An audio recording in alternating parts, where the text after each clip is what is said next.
Persoalan falsafah, apa makna hidup? Mempunyai makna yang berbeza bagi setiap orang.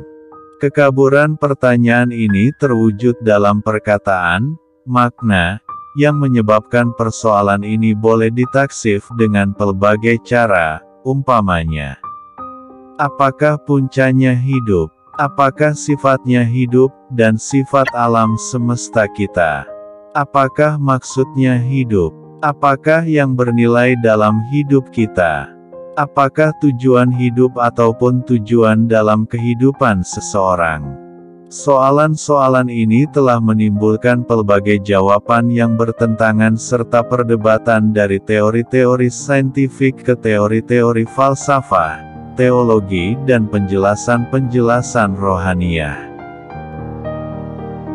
Ramai orang mempercayai bahwa makna hidup adalah untuk mengumpulkan harta kekayaan, memajukan perkembangan manusia yang semula jadi, ataupun menyumbang kepada takung gen manusia, memajukan evolusi teknologi, ataupun giat dalam pengembangan manusia kemudian hari, bersaing atau bekerja sama dengan orang lain, membunuh untuk mempertahankan diri atau sebaliknya, mengamalkan ketidakganasan dan ketidaktentangan, menunjukkan belas kasihan, memperoleh atau menggunakan kuasa, memberi atau menerima kasih sayang, mempelajari atau mencari kesedaran, meninggalkan pusaka, seperti karya atau buku, berhidup secara damai dengan orang lain dan berharmoni dengan alam semula jadi,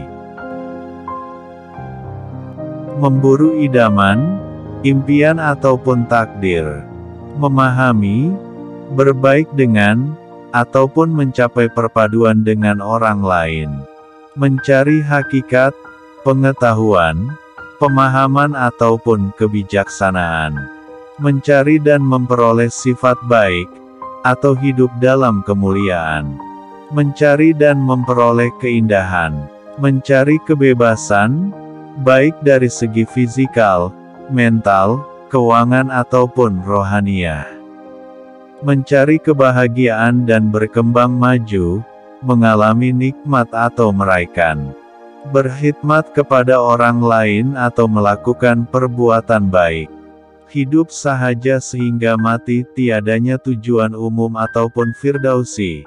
Kewujudan tidak mempunyai makna lain selain daripada makna yang diberikan sendiri. Hidup, termasuk memburu keabadian melalui cara saintifik, sila lihat ekstensi hidup. Bertugas untuk keadilan dan demokrasi. Menyembah, menjadi hamba Tuhan ataupun untuk mencapai penyatuan dengan Tuhan.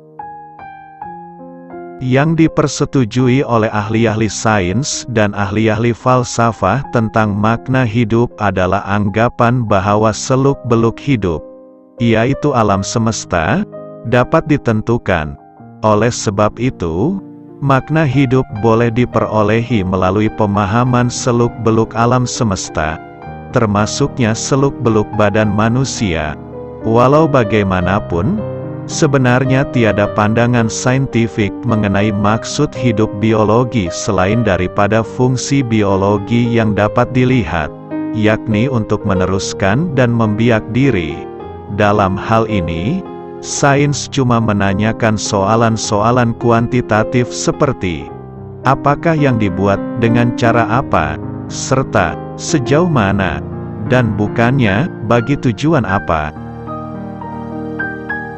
Akan tetapi, sesama dengan falsafah, sains menghadapi kelima-lima tafsiran tentang maksud hidup secara langsung, dan mencoba menjawab setiap soalan dari segi apa-apa yang wujud ataupun perhubungannya dengan manusia, yaitu merupakan tujuan sains.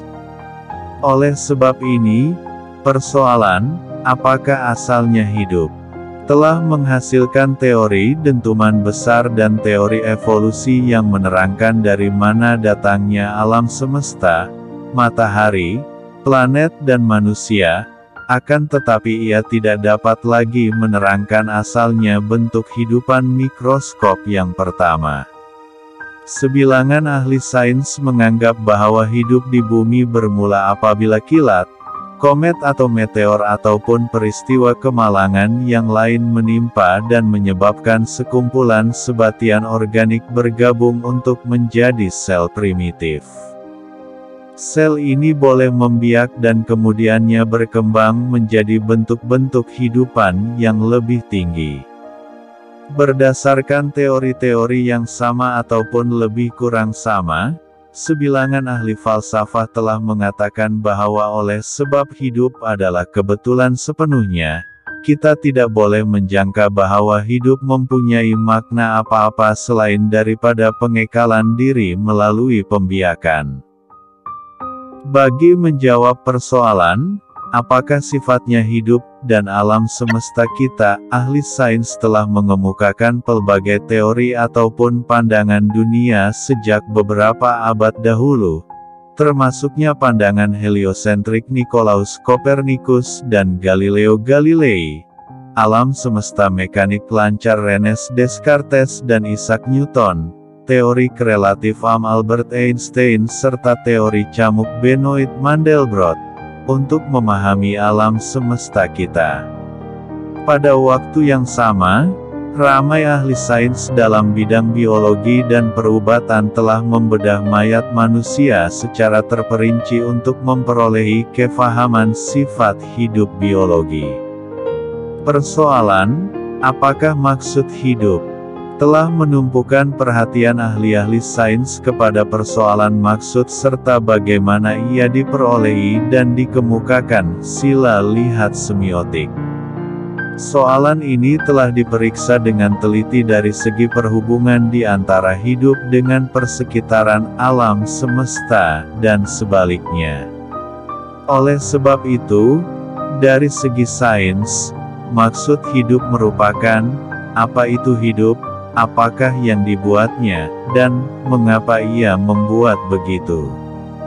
Soalan-soalan, apakah yang bernilai dalam hidup, dan apakah tujuan hidup seseorang, merupakan perkara pokok sains-sains sosial.